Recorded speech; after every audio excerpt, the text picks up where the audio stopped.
Why? What is the reason of it? Who will give the answer? Who will give the answer? Anybody else of this world? আছে কেউ দুনিয়াওয়ালা ও modern science modern টেকনোলজিওয়ালা এই দাঁতকে গজাতে থেকে খুশি হয়েছো? বাড়তে বাড়তে এই পর্যন্ত বেড়ে গেছে, তারপরে আর বাড়ে না। কোন দুনিয়ার মডার্ন টেকনোলজি এর পিছনে কাজ করেছে বলো? সালা ঘাড় ফিরিয়ে চলে যাচ্ছ, এই গর্বের দিন টিকে থাকবে তো? You will be very proud for this that I am a very young and steady. এটা ঠিক থাকবে তো? তোমার এই জওয়ানিকে তুমি ধরে রাখতে পারবে তো? তোমার এই জওয়ানি ঢলবে না তো? ভালো করে ইয়াদ করো, আমি তোমার বড় মেহেরবান আল্লাহ তোমাকে বলছি, একটু ঝুঁকতে শেখো। কি আছে তোমার কাছে গর্ব করার মতো? একটা জিনিস আমাকে দেখিয়ে দাও। আল্লাহ দেখিয়ে দিয়েছে তোমার কাছে তিনটে আছে, তিনটি। কি কি? এক, পায়ের নখ থেকে মাথার চুল পর্যন্ত নাপাক ছাড়া আর পাক বলে কোনো কিছু নেই তোমার কাছে। দেখাও একটা জায়গায়, এই জায়গাটা পাক আছে, বদবু ছাড়া খুশবু বের হয়, দেখাও। পুরুষ হওয়ার মেয়ে ছেলে দেখাও না। খুলিকাল ইনসানু মিন নুতফা। আমি আল্লাহ জিজ্ঞাসা করছি, তোমার পরিচয়টা আমাকে শোনাবে। পরিচয়টা কি আছে আমাদের কাছে ওই পরিচয় ছাড়া? Few back dress everybody aware of a drop of a dirty fluid, nothing else. আমরা সবাই, আল্লাহ আমাদের পরিচয় জানতে চাইছেন। খুলিকাল ইনসানু মিন নুতফা। আমরা বড় ওই নাপাক মনির কাতরা থেকে আমরা জন্ম নিয়েছি। আমাদের পরিচয় few back dress we are a drop of a dirty fluid. আমরা এক বিন্দু নাপাক মনির কাতরা, এর চাইতে বড় পরিচয়। আচ্ছা, তোমার পায়ের নখ থেকে মাথার চুল পর্যন্ত একটা জায়গা দেখাবে যেখান থেকে খুশবু বার হয়, দেখাও। নাক থেকে যদি করো, স্বামীও পর্যন্ত বলবে নাকটা একটু ঘুরিয়ে ওই দিকে। মুখ দিয়ে অক করো যদি, তো ছেলেমেয়েরা বলবে আম্মু তুমি এটা কি করছো? পায়খানা পেশাবের রাস্তা দিয়ে হলে তো কথাই নেই। কান থেকে যদি কিছু বেরোয় তো কথাই নেই। চোখের এই জায়গা থেকে যদি বেরোয় তো পাশে কেউ বসতে দেবে না।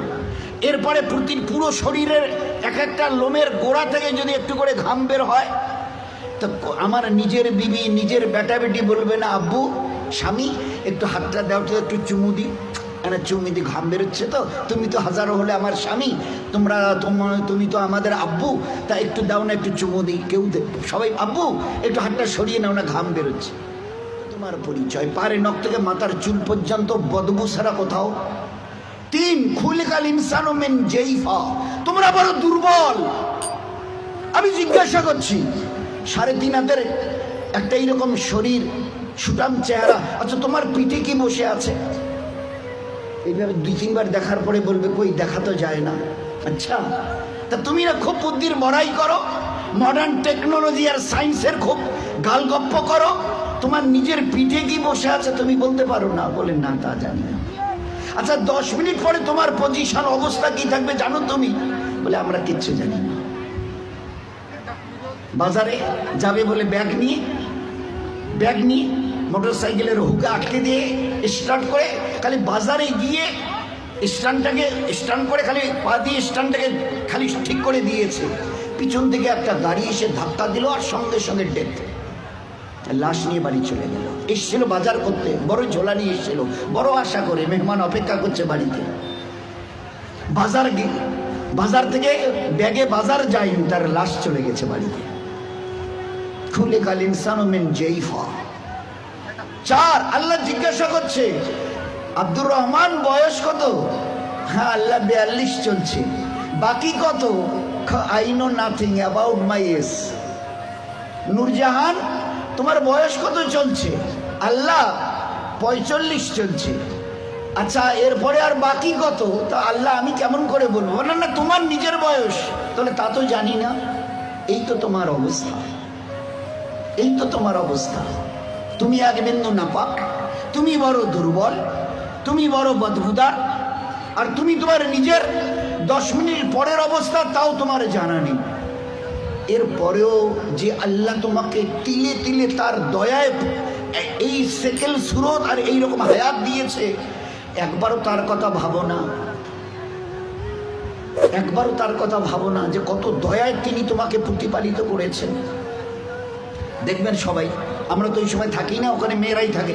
বাচ্চা যখন জন্ম নেয় না, তো যারা দাদি নানি চাচি যারা ওখানে ভিতরে থাকে, ও তারা এবারে বাচ্চা বের হবার পরে এবারে হাতটার নখগুলো ভালো করে দেখে টাকে, কান টানগুলো ঠিক আছে কিনা, সব কিছু চোখ টোকগুলো, হ্যাঁ ঠিক আছে গো ঠিক আছে, খবরদার বাচ্চা ছেলে হয়েছে মেয়ে হয়েছে ঠিক আছে, সব ঠিক হয়েছে, সব আছে, চোখ আছে, বুরু আছে, মাথায় চুল আছে, হাত পা ওর নখটুকু পর্যন্ত বেশ গজিয়েছে। আচ্ছা, তো মুখে দাঁত কটা নেই কেন? কখনো ভেবেছ? এ জগতের ইনসান, ভেবেছো কখনো? সব বলছো ওকে, আচ্ছা দাঁত কটা যে নেই? আল্লাহ জবাব দিয়েছে তোমাকে বাঁচাবার জন্য। ওই সময় তোমার মুখে দাঁত কটা, যে আল্লাহ তোমার সব কিছু দিয়েছি, হাতের পায়ের নখ পর্যন্ত আছে, 2-4-5 দিন পরে কেটে দিতে হয়, সেখানে দাঁত কটা দিইনি কেন? তোমাকে বাঁচাবার জন্যে।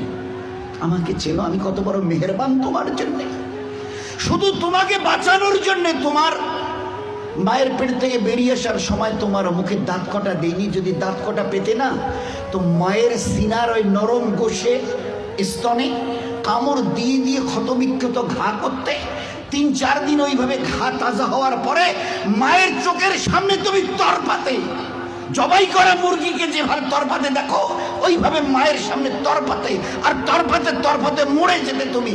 তোমার মা একটাবার বুকে তুলে তার নিজের সিনা তোমার মুখে লাগাতো না, এই জন্য তুমি কামড় দিয়ে ঘা করে দিয়েছো।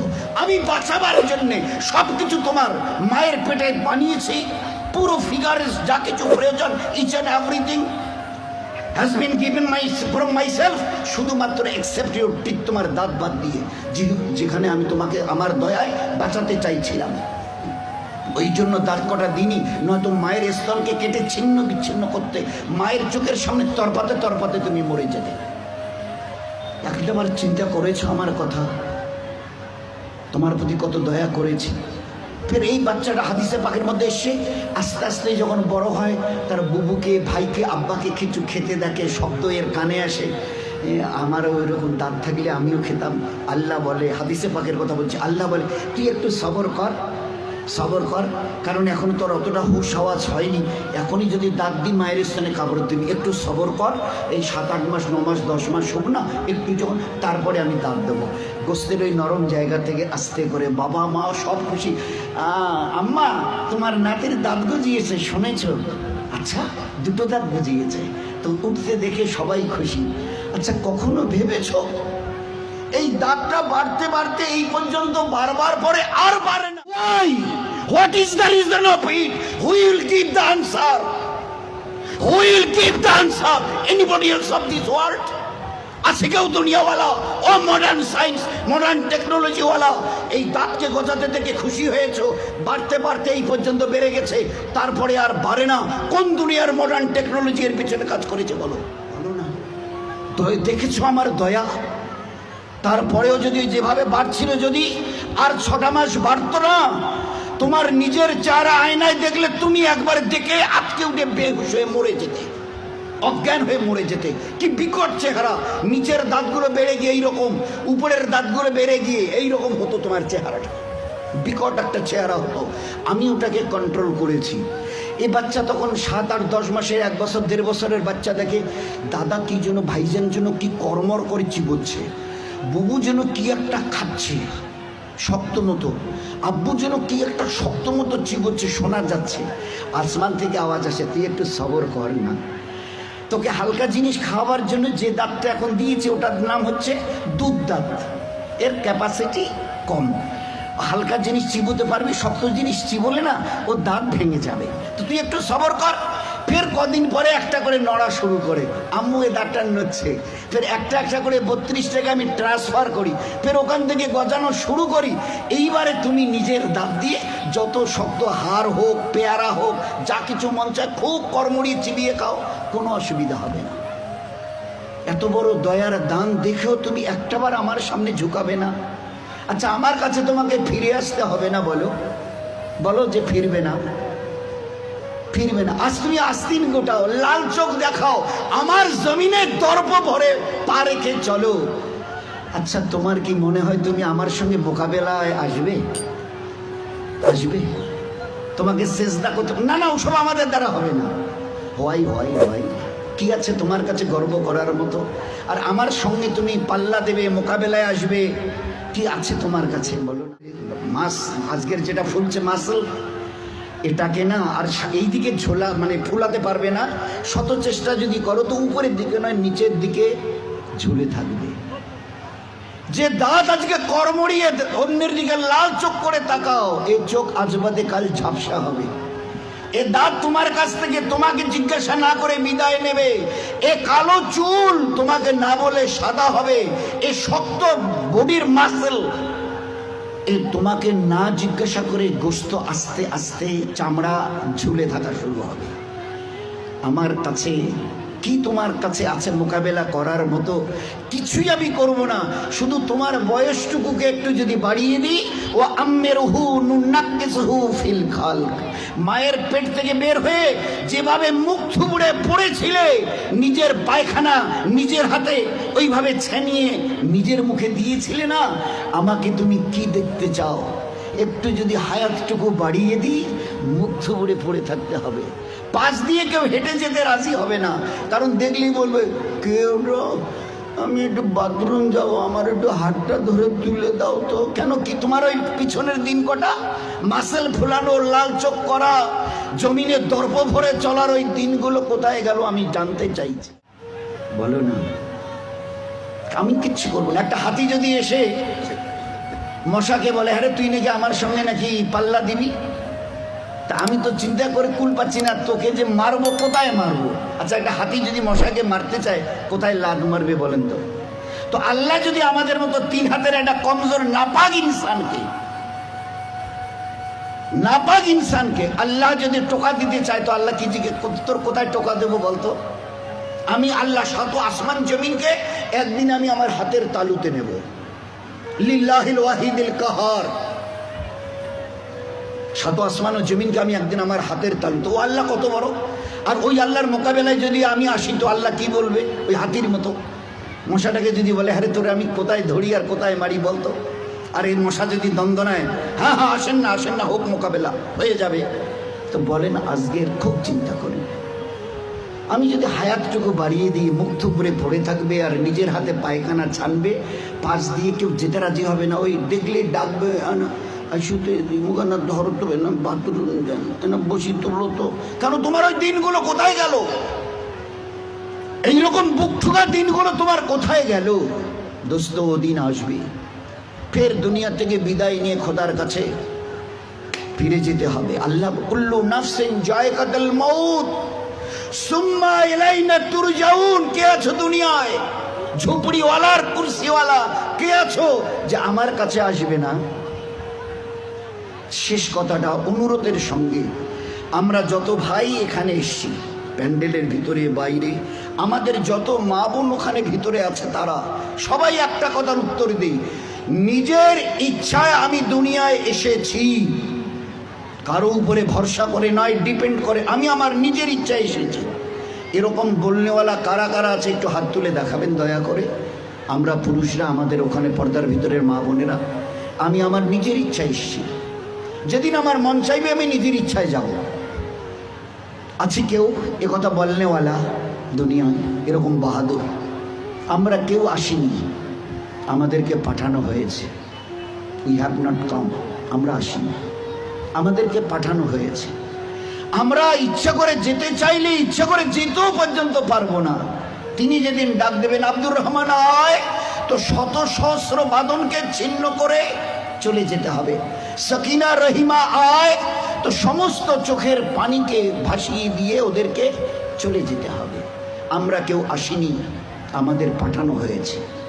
ওলামায়ে কেরাম বলেন, হ্যাঁ তুমি যদি বুক ফুঁকে বলতে পারো আমি আমার নিজের ইচ্ছায় এসেছি, হ্যাঁ তুমি আল্লাহর অনুগত হবার কোনো প্রয়োজন নেই, আল্লাহর ইবাদত তোমার করার কোনো প্রয়োজন নেই। তুমি যখন নিজের ইচ্ছায় এসছো, যা তোমার মন চাইবে তুমি তা করে যাও।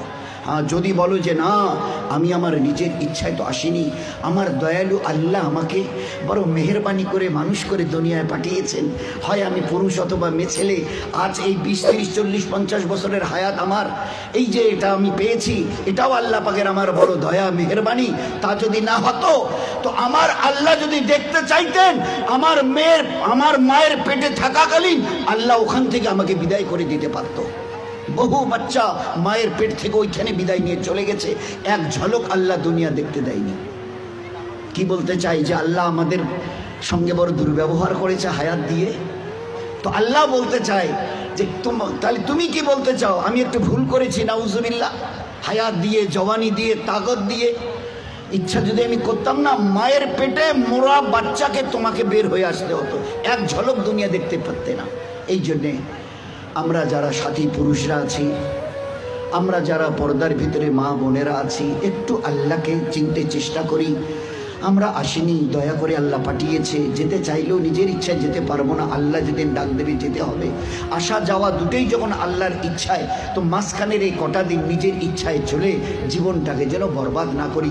দুনিয়ার জীবনও বরবাদ হবে, আখেরাতের জীবনও বরবাদ হবে। বরবাদের লাস্ট কথাটা হলো এই, তুমি আমার ইবাদতকে ছেড়ে দাও, দুটো জিনিস তোমাকে আমি দেব।